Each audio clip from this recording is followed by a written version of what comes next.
Hello friends, today we will discuss the first chapter of accounts, that is profit and loss appropriation account. Profit and loss appropriation account.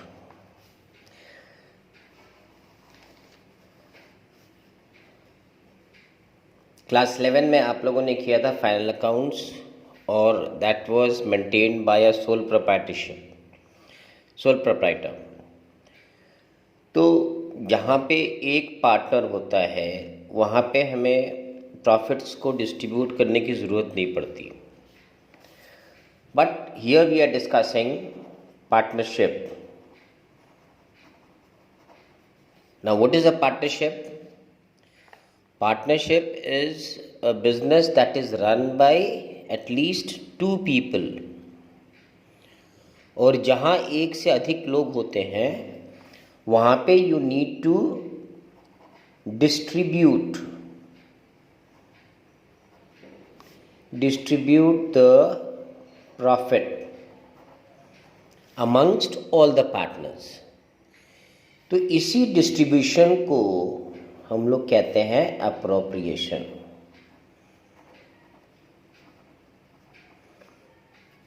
Appropriation means distribution of the profit that the firm has earned। अब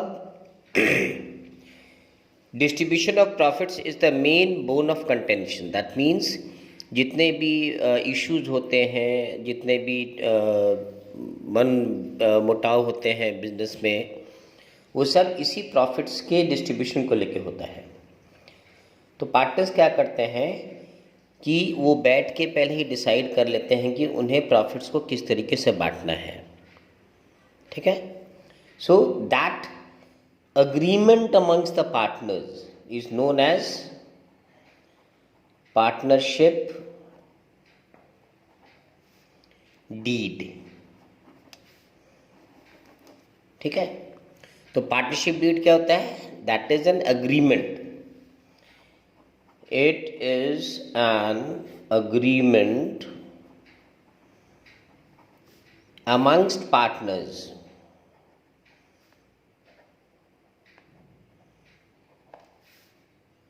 relating to distribution of profit.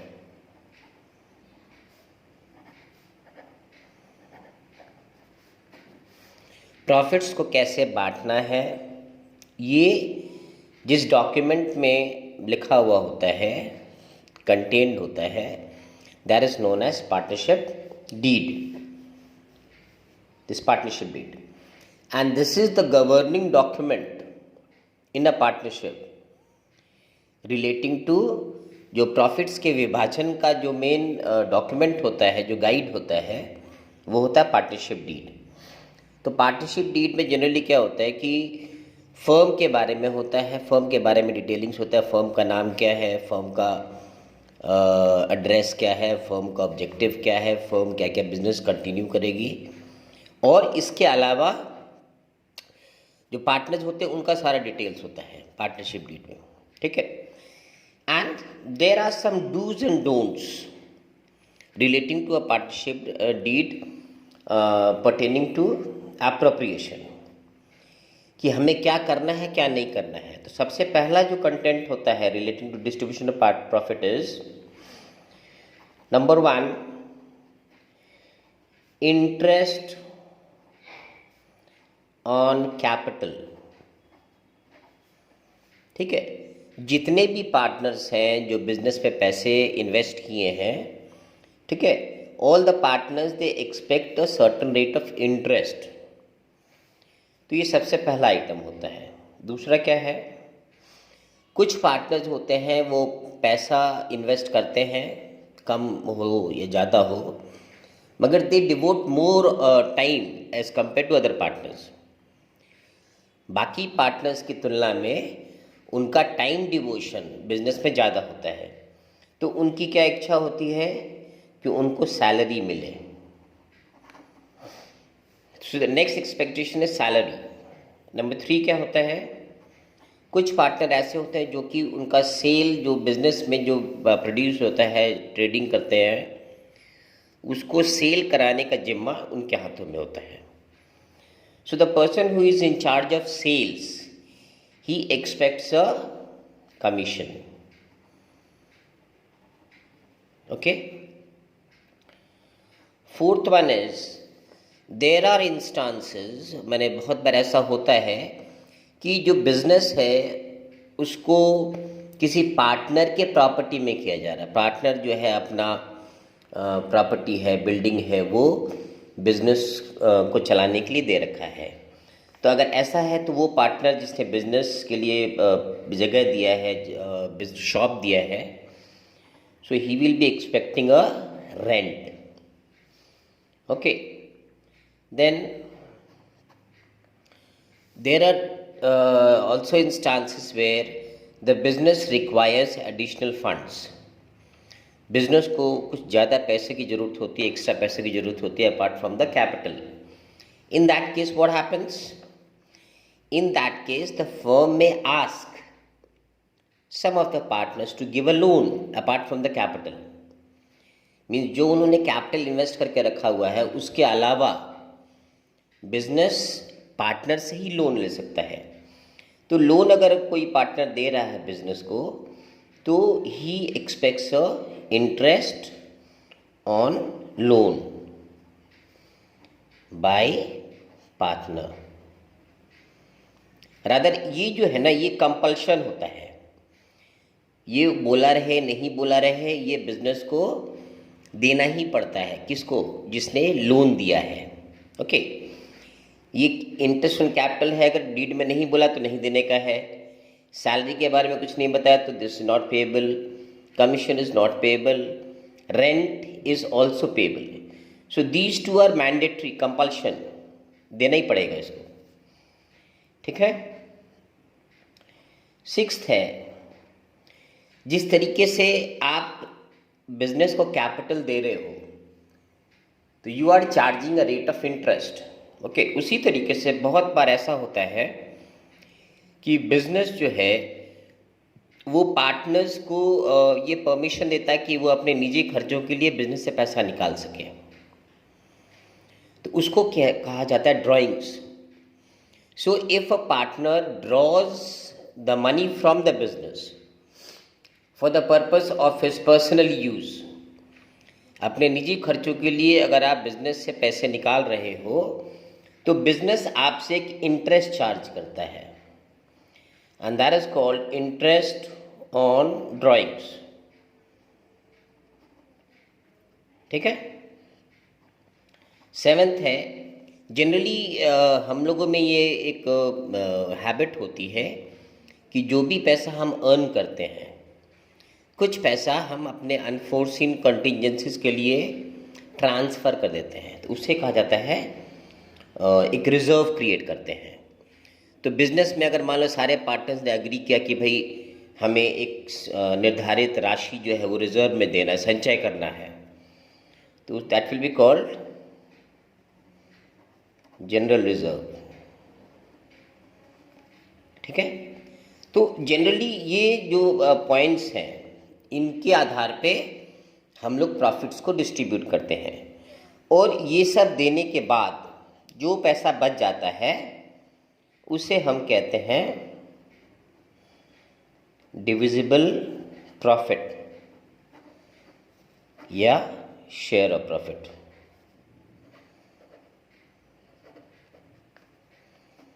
ठीक है. तो these are the 8 points that needs to be accounted for in the profit and loss appropriation account. ठीक है. तो ये हो गया हमारा टॉपिक ऑफ डिस्कशन आज का. Okay. Next I will move on to the format as to how to make a PL appropriation account. Okay, now see,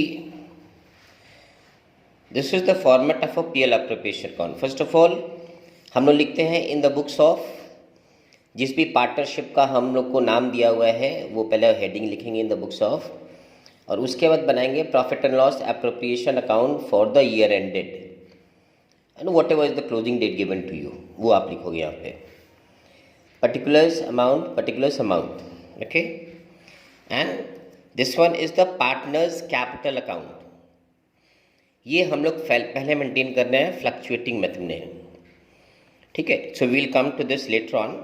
first of all let me explain you what is PL appropriation account. Okay, so दोस्तों सबसे पहले ज़रूरत ये है कि हम profits को distribute कर रहे हैं. पीएल अकाउंट जो हम लोग बनाते हैं क्लास 11 में फाइनल अकाउंट्स में, so what do we get out of that? We get the net profit by net profit. तो जो भी आप प्रॉफिट अर्न करे हो, ठीक है, हम लोग पहले उसको फाइंड आउट करते हैं, बिकॉज उसी को हमको बांटना है अमंग्स द पार्टनर्स, ठीक है. तो अगर एक बात ध्यान देंगे, अगर किसी सवाल में रेंट और इंटरेस्ट ऑन लोन नहीं है, minded, if there is no rent और interest on loan, then you can put the amount in the amount column. जो भी नेट प्रॉफिट हुआ है उसका हम लोग अमाउंट पूरे स्टेटमेंट कॉलम पे डाल देंगे.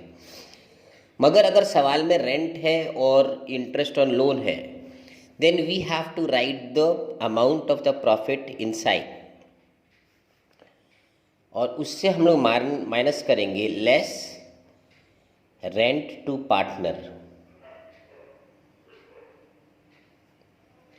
जिसने भी अपने शॉप को दिया हुआ है रेंट पे, उसको जो हम रेंट पे करते हैं एनुअली, वो हम लोग पहले माइनस करेंगे, लेस रेंट टू पार्टनर, ठीक है.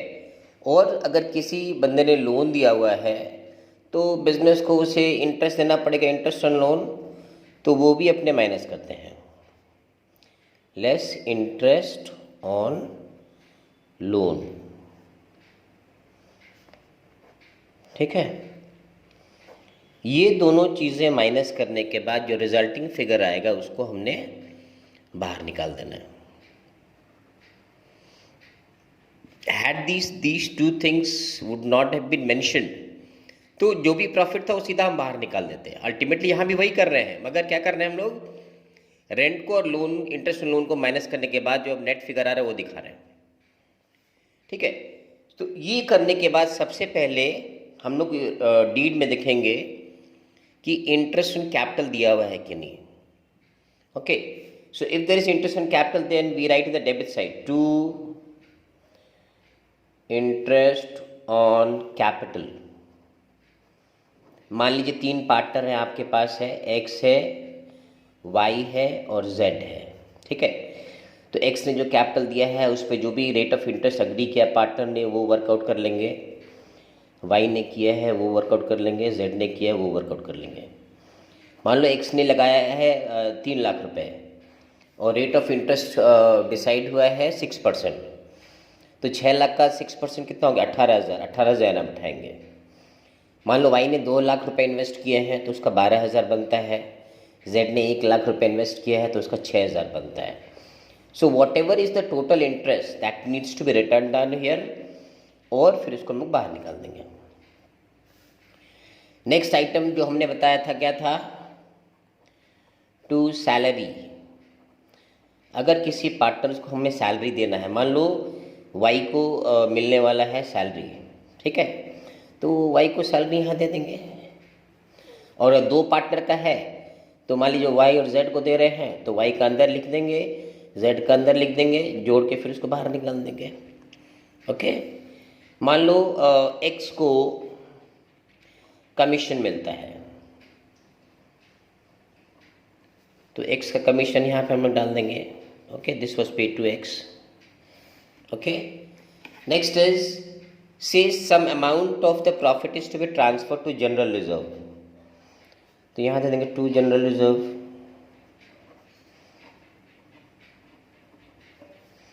उसको यहाँ डाल देंगे. ओके, अब इधर आ जाते हैं, यहाँ पे हम लोग डालते हैं bye interest on drawings. Okay, मान लो एक्स ने भी निकाला था, वाई भी निकाला था, जेड भी निकाला था। तो इंटरेस्ट ऑन ड्राइंग्स इनका जो भी बनता है वो अपने यहाँ पे लिखेंगे और इसको ऐड करके बाहर निकाल देंगे। अब इंटरेस्ट ऑन ड्राइंग्स कैसे कैलकुलेट करते हैं इसका मैं नेक्स्ट वीडियो बनाऊंगा, तो that will make you clear in that. अब इसके बाद अपने इसको बैलेंस करते हैं। अगर क्रेडिट साइड ज़्यादा है तो वी गेट डिविजिबल प्रॉफिट, और डेबिट साइड ज़्यादा है तो we get a divisible loss. So other way around हमको उसको बैलेंस करना होता है। और यहाँ पे जो आएगा टू शेयर ऑफ प्रॉफिट, किनको किनको मिलेगा, एक्स वाई जेड। ठीक है, जो भी डीड में रेशियो दिया होगा प्रॉफिट शेयरिंग रेशियो, उसमें हम लोग उसको बांट देंगे। And if no rate of division of profit is given, then that will always be equally. ठीक है, प्लस अगर डेबिट साइड ज़्यादा है तो we will balance the thing here by divisible loss X Y Z. तो इसमें कोई एक होगा, दोनों नहीं होगा। either you get a profit or you get a loss, okay, but for the format sake I have to show you both the things. Okay, so this is your format of how you are dividing the profit amongst the partners. अब ये जो profit division हुआ है इसको हम लोग transfer करेंगे इनके कैपिटल अकाउंट्स में। ओके, तो ये मान लो ये हो गया particulars X Y Z, particulars X Y Z. तो पार्टनर्स कैपिटल में सबसे पहले इनका हम लोग कैपिटल बैलेंस लिखेंगे by balance B D. X का जो कैपिटल था, वाई का जो कैपिटल था, जेड का जो कैपिटल था, बिठा देंगे इसमें। ओके, और इनका जो ड्राइंग्स था, ड्राइंग्स मतलब इन्होंने जो अपने पर्सनल काम के लिए निकाला था वो नेक्स्ट अपने एंटर कर देंगे। टू ड्राइंग्स, एक्स ने निकाल दिया, वाई का निकाल दिया, जेड का निकाल दिया। ओके, अब ये जो डेबिट साइड में सारा आइटम आया है ये क्रेडिट में आ जाएगा, और जो क्रेडिट में आया है वो डेबिट्स में आ जाएगा। Okay, we have to make a cross entry in the partners capital account. तो देखो सबसे पहला आइटम क्या मिला था, इंटरेस्ट इन कैपिटल, तो ये इधर आ जाएगा बाय इंटरेस्ट ऑन कैपिटल। ठीक है, जो एक्स को मिला था, वाई को मिला था, जेड को मिला था, इधर डाल दिए। फिर देखो सैलरी मिला हुआ है बाय सैलरी, सैलरी किसको मिला है, वाई को और जेड को, सो एक्स में डैश डाल देंगे। कमीशन किसको मिला है, कमीशन केवल ए को मिला है, तो ए में डाल देंगे। जनरल रिजर्व को अपने कैपिटल अकाउंट में ट्रांसफ़र नहीं करते हैं, that did not be transferred. और शेयर ऑफ प्रॉफिट मिला है बाय शेयर ऑफ प्रॉफिट, वो एक्स को जो मिला है, वाई को जो मिला है, जेड को मिला है। ठीक है, अभी तक क्रॉस में आ जाओ। यहाँ पे इंटरेस्ट ऑन ड्राइंग्स है तो डाल देंगे यहाँ पे इंटरेस्ट ऑन ड्राइंग्स, एक्स का, वाई का, जेड का। And in case if there is a divisible loss, okay, so that also needs to be transferred to divisible loss. Okay, now one of the most important thing, ये जो ऊपर में अपने rent दिया है partner को, ठीक है, ये स्टेट में सेम साइड उतरता है। Okay, so that will be bye rent, because rent is received by the partner. Okay, तो मान लो वो एक्स को मिला था, this was received by x, so we put the amount of rent in the account of x. Okay, now that completes your sums. Now you balance the capital account. Sorry, not here. Here.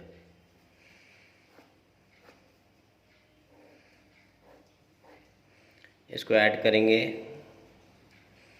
Credits को add करेंगे, the amount will be written here, और इसको balance कर देंगे, to balance CD.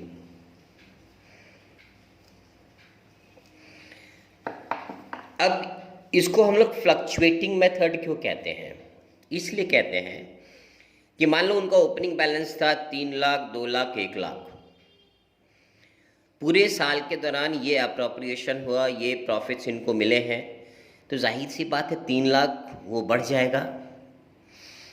ये आपने drawings किया है, इतना इंटरेस्ट ऑन ड्राइंग्स चार्ज हुआ है या इतना लॉस हुआ है, तो कुछ अमाउंट घट जाएगा। दैट मीन्स व्हाट, कि 3 लाख से हमने साल शुरू किया था और साल के अंत में वो या तो बढ़ जाएगा कुछ या तो घट जाएगा।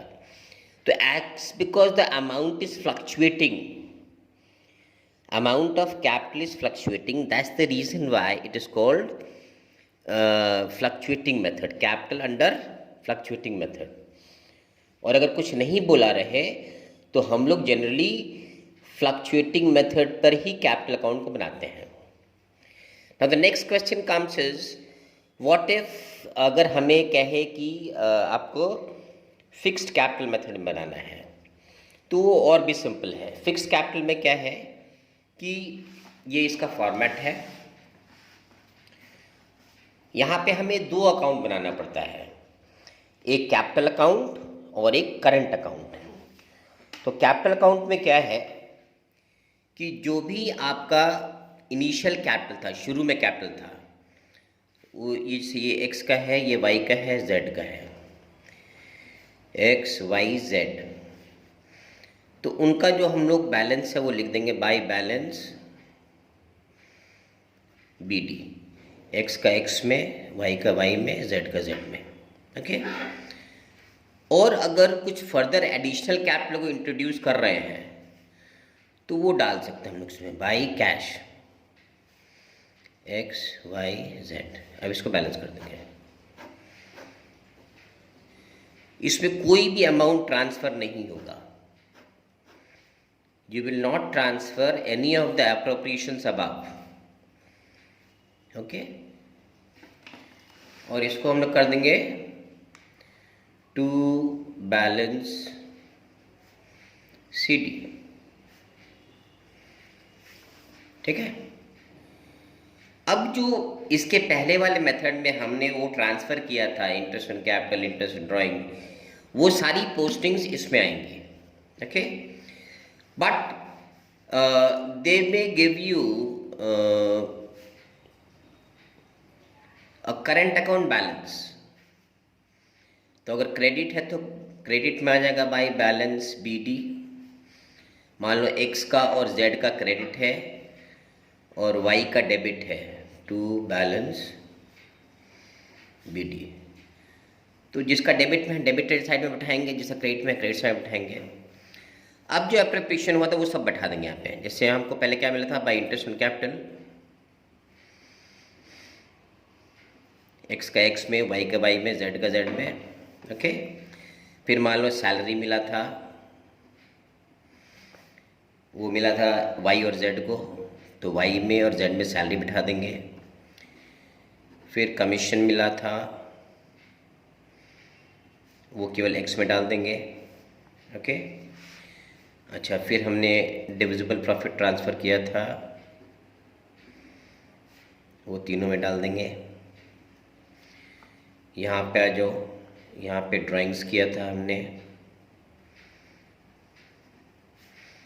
वो तीनों में डल जाएगा। यहाँ पे इंटरेस्ट ऑन ड्राइंग्स ट्रांसफ़र किया था, वो ट्रांसफ़र हो जाएगा, ओके। डिविजिबल लॉस है अगर तो इधर आ जाएगा, ठीक है। एग्जैक्टली जो कैपिटल अकाउंट में किया था वही आप करंट अकाउंट में कर रहे हो यहाँ पे, okay. It is this replica of the fluctuating method. बस क्या है कि हमने उसको 2 डिविजन्स में कर दिया। कैपिटल अकाउंट में कर दिया और करंट अकाउंट में कर दिया, और उसके बाद आप उसको बैलेंस कर दो, बैलेंस हो जाएगा।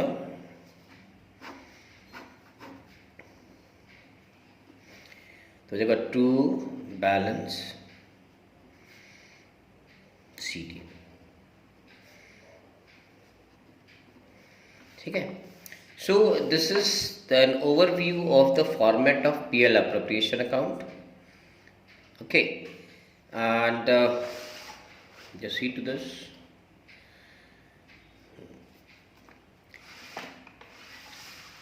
The next video will be relating to topic which will be released tomorrow. वो पहला टॉपिक क्या होगा? Division of profit when there is no partnership deed। ठीक है, ये पहला टॉपिक रहेगा कल। इसमें 4-5 जो भी सवाल है वो मैं सॉल्व करूँगा, और जो दूसरा रहेगा interest on capital,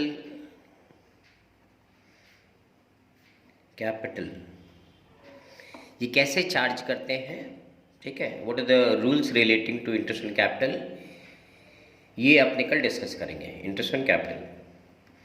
So in the next video we will be discussing about how is the profit to be divided when there is no deed, उसके terms and condition क्या है, how do you share it, and interest on capital। okay, so tomorrow the next video will be uploaded। watch this because your exam is also near। okay, thank you, good night।